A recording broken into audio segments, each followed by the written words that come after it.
রাজ্য কমিটির অন্যতম সদস্য, ভারতীয় জনতা পার্টির কয় জেলা কার্যালয়ে মোদিজি 11 বছরের সেবা, সুশাসন এবং গরিব। আমাদের দেশের যশস্বী প্রধানমন্ত্রী নরেন্দ্র মোদীজি 11 বছরের সেবা, সুরক্ষা এবং সুশাসন এবং সংকল্প সে সিদ্ধি যে কর্মসূচি, এই কর্মসূচিকে নিয়ে আমরা উপস্থিত হয়েছি। আমরা জানি যে 2014 সালে আমাদের ভারতবর্ষের প্রধানমন্ত্রী নরেন্দ্র মোদীজি হয়েছিলেন এবং 2014 সালের পর থেকে প্রতিনিয়ত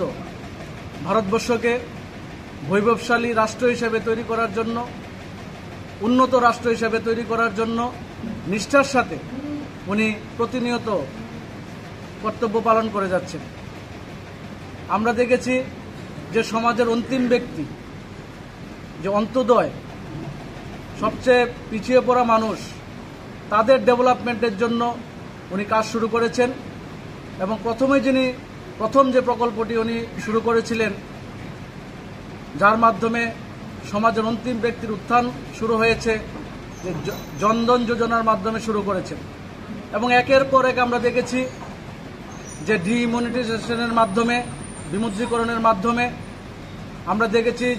জিএসটি, মানে আমাদের কর ব্যবস্থা পরিবর্তন করে জিএসটি আনার মাধ্যমে আমরা দেখেছি আমাদের দেশের সুরক্ষা ক্ষেত্রে অনেক ধরনের ব্যবস্থা উনি গ্রহণ করেছেন এবং বৈদেশিক যে সম্পর্ক,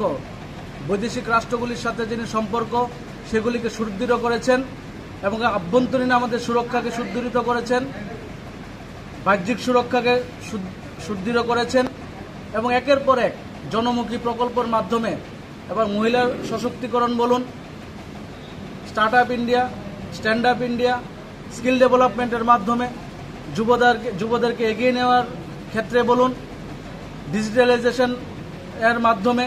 ডিজিটাল ইন্ডিয়া তৈরি করার ক্ষেত্রে বলুন, ইলেকট্রনিক্স উৎপাদন থেকে শুরু করে ইলেকট্রিক্যাল ক্ষেত্রে এবং আমাদের যে ইনফ্রাস্ট্রাকচার ডেভেলপমেন্ট, কাঠামো উন্নয়নের ক্ষেত্রে মোদিজি একের পর এক ঐতিহাসিক সমস্ত সিদ্ধান্ত নিয়েছেন এবং তার ফলে আজকে মোদিজি এবং ভারতবাসীর যে স্বপ্ন বিকশিত ভারত, এবং সে বিকশিত ভারতের স্বপ্ন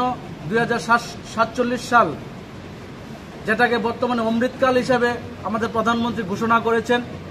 এবং 2047 সালের মধ্যে ভারতবর্ষকে বিশ্বের মধ্যে সর্বোচ্চ জায়গায় নিয়ে যাওয়ার জন্য যে প্রকল্প, যে স্বপ্ন আমাদের মোদিজি নিয়েছেন, বিকশিত ভারত সেই প্রকল্প, এবং তার উপর ভিত্তি করেই আমাদের সরকার, আমরা দেখেছি যে আমাদের দেশের উপর যেসব হুমকি ছিল, পাকিস্তান বলুন, চীন বলুন, তাদেরকে যথাসমুচিত জবাব দেওয়া হয়েছে। অপারেশন সিন্দুরের মাধ্যমে আমরা দেখেছি যারা আমাদের দেশের সার্বভৌমত্বের উপর, গণতন্ত্রের উপর আঘাত করার চেষ্টা করেছিল, তাদেরকে অপারেশন সিন্দুরের মাধ্যমে আমরা দেখেছি পাকিস্তানে গিয়ে 11টি তাদের সন্ত্রাসবাদী ঘাঁটিকে ধ্বংস করেছে আমাদের সেনাবাহিনী এবং আমরা দেখেছি যে পাকিস্তানের সামরিক বিমান ঘাঁটিগুলি সমস্ত ধ্বংস করে দেওয়া হয়েছে এবং আগামী দিনে যাতে পাকিস্তান এবং আমাদের যে বৈদেশিক শত্রুরা আছে ভারতবর্ষের উপরে আক্রমণ না করতে পারে, তার জন্য ভারতবর্ষ সচেষ্ট এবং সক্রিয় এবং মোদিজি আমাদের প্রধানমন্ত্রী সর্বদা সক্রিয় আছেন। কাশ্মীর সমস্যাকে দীর্ঘদিন ধরে জিয়ে রাখা হয়েছিল এবং তার জন্য 370 আর্টিকেল, যেটাকে মোদিজি সরকার বিলোপ করেছেন, যার ফলে কাশ্মীর আজকে ভারতবর্ষের অবিচ্ছেদ্য অঙ্গ হিসেবে আমরা দাবি করতে পারি। সর্বত্র ক্ষেত্রে 35A আর্টিকেলের মাধ্যমে লাদাখকে একটা রাজ্যের মর্যাদা দেওয়া হয়েছে এবং আরও ডেভেলপমেন্টের যত রকম পদ্ধতি আছে, যত রকম প্রকল্প আছে, সমস্ত প্রকল্পের মাধ্যমে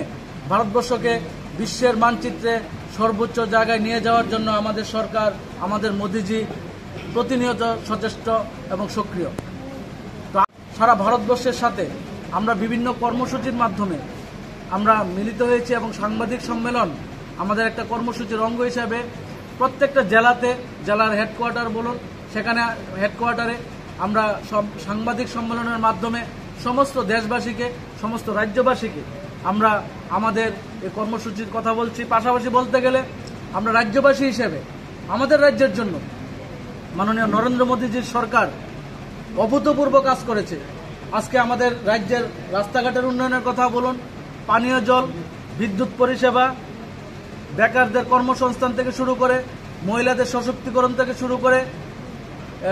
উজ্জ্বলা যোজনার গ্যাস কানেকশন, কৃষকদের জন্য কিষাণ সম্মান নিধি,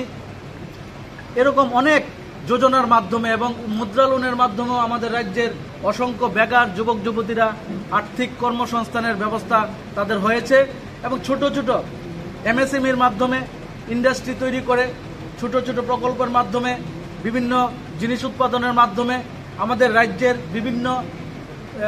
যে শিল্প, সেই শিল্প ডেভেলপমেন্টের মাধ্যমে আজকে আমাদের রাজ্যের